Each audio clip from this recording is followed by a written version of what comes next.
Okay, this is John Levison for Run 247. Very pleased to be joined on the sofa to my left by Paolo Natali.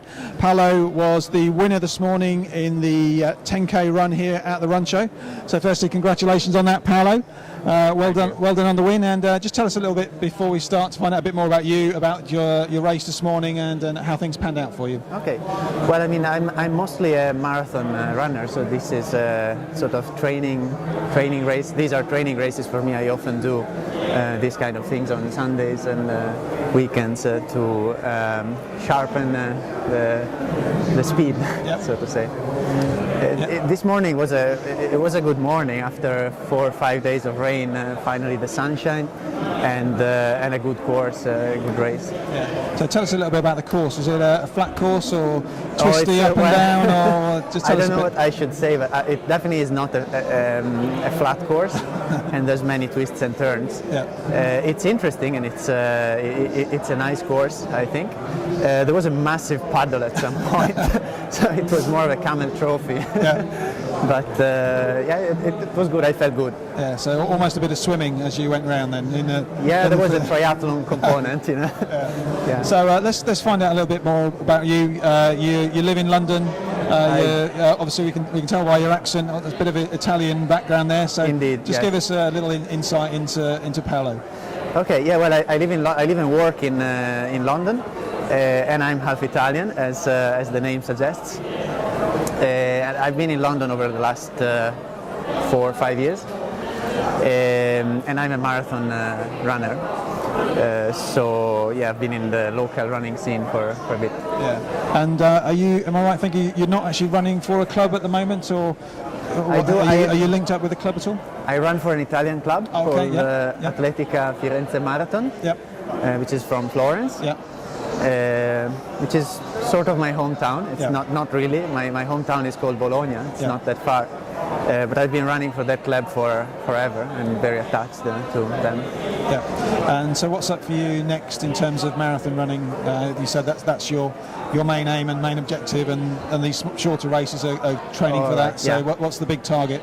Well, I mean, this winter season I wasn't targeting any specific race because for work I've been traveling a lot. I've been in the States for most of the time, and I'm just back 2 weeks ago. So I wasn't targeting a race. I will start preparation for a marathon, and that will be, I think, Rotterdam on the 14th of April, which is just a week before London. I decided this year not to run London. Usually I was targeting London because it's a fast course, it's home. Yeah. You have the home crowd and all that. Home support and it's a very good race too. I wanted something different. I wanted something of a new challenge, a new course. Rotterdam is a very fast course. They tried the world record last year. They're going to try it again, I guess, this year. Yeah. It's very thick in terms of participation, so I will have runners of my level next to me during the race, which is very important. So I think it can be a good one. Yeah, and we spoke before we sat down here. You got some pretty impressive PBs marathon-wise, and a pretty tough target that you're aiming at next year. So just tell us a little bit more about what your aims are, for a good race in Rotterdam. Yeah.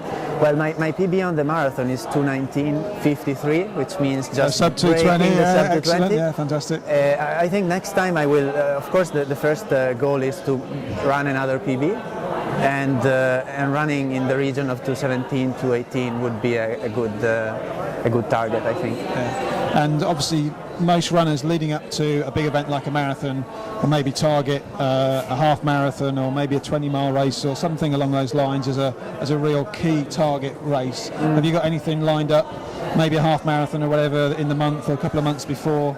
I will have. I haven't looked into races yet, but I will definitely run half marathons with that spirit, with the idea of preparing to a full marathon.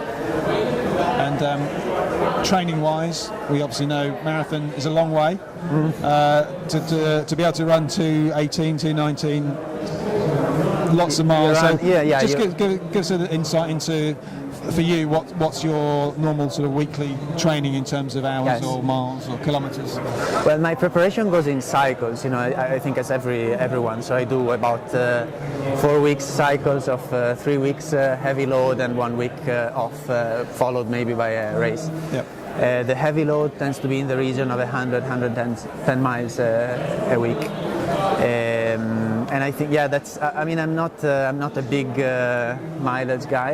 I know that some of my competitors run much longer. Yeah. Thing is, I also have a full-time job, so Exactly. it's it's always a fine balance between the catabolic and the anabolic phase. Now you need to give your body time to recover. And, So how do you fit that in around work? Is this a sort of twice a day, a lot of the time, lunchtime or before and after work, Yeah, or what's the normal sort of process? Well, yeah, the thing with me is I'm useless in the morning, so I cannot do anything before I go to work and before I have a cup of coffee.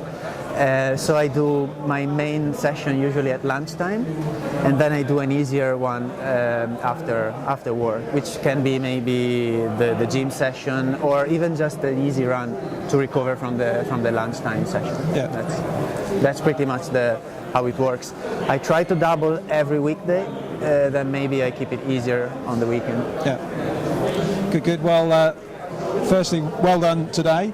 Good to see you here at the Run Show, and all best of luck for the coming months, and of course for Rotterdam. And maybe this time next year we'll be chatting to you again, and we'll be talking about your 2:17 PB with a bit of luck. So hope it all goes well. Best of luck with that, and stay fit and stay healthy for all the training. Thank you very much. Cheers, Paolo.